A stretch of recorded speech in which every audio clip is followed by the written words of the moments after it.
এটা আমি বুঝে গেছি।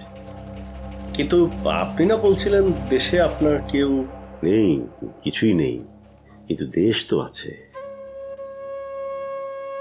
আমার ব্যবস্থা একটা হয়েই যাবে। মানে অন্যের দেশে এই পরাধীন ভাবে বেঁচে না থেকে নিজের দেশে গিয়ে স্বাধীনভাবে মরাও ভালো। তো আপনার মেয়ে আপনাকে যেতে দিতে রাজি হয়েছে? এখনো কিছু বলিনি ওকে। রাজি হবে না জানি, তো রাজি করাতে হবে। আর যদি রাজি না হয় তাহলে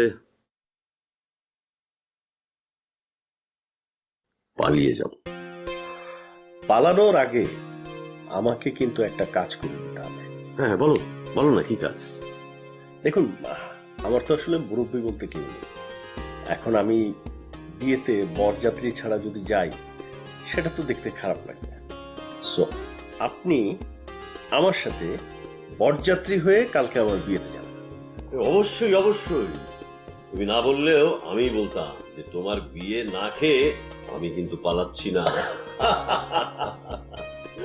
ওই দিনের বেলায় অফিসিয়ালি বিয়েটা হয়ে যাবে, সন্ধ্যার পরে ওদের বাসায় একটা পার্টি।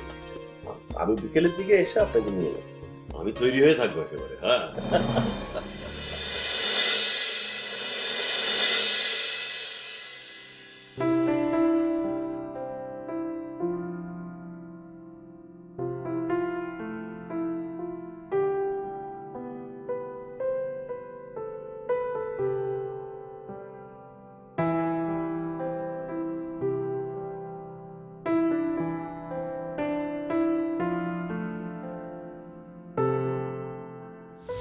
আমি তোমার জন্য কখনোই অভিশপ্ত হতে পারি না।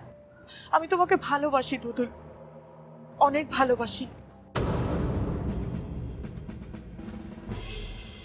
আমি কখনো তোমার কোনো ক্ষতি করতে চাইনি। হ্যাঁ, মাঝে মাঝে তোমার পর আমার অনেক রাগ হয়েছে, আমি মনে মনে তোমাকে অনেক বকা দিয়েছি, কিন্তু তোমার এতটুকু ক্ষতি হোক আমি কখনো চাইনি, কারণ আমি তোমাকে ভালোবাসি, অনেক ভালোবাসি তুতুল। তোমার কথা শেষ হয়েছে? আমি যাব। এত কষ্ট কেন দাও আমাকে বলো তো? কেন এমন করো আমার সাথে? এই তুমি আমাকে একদিন খুব ভালোবাসতে না, সব ভুলে গেছো? সেই ভালোবাসার কি কোনো মূল্য নেই তোমার কাছে? না, নেই।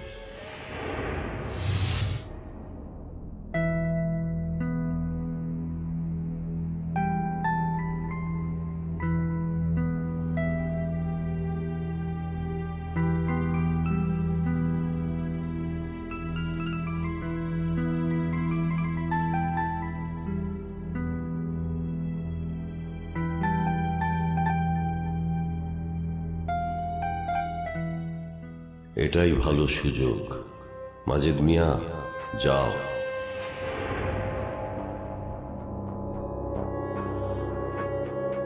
গিয়ে সোজা জানিয়ে দাও তুমি দেশে ফিরে যাবে। মেয়ের সাথে এখানে আর থাকবে না। আর কোনো চিন্তার সুযোগ নেই। চলে যাওয়ার সিদ্ধান্ত ফাইনাল হয়ে গেছে।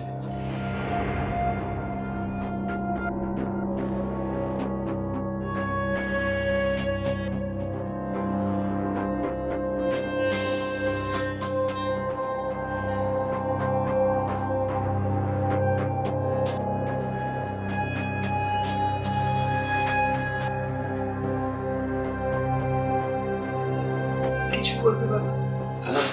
না মানে ইয়ে, না মানে বলার ছিল।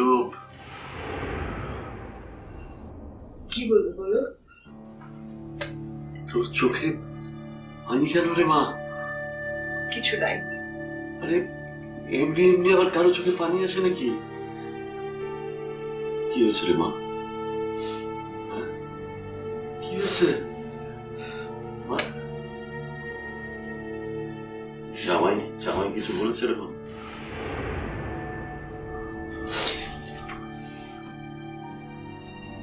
বাবা, পৃথিবীর আর কেউ ভালো না বাসো, তুমি তো আমাকে ভালোবাসো, তাই না? মানে এটা কেমন কথা বললি? কোন বাবা তার সন্তানকে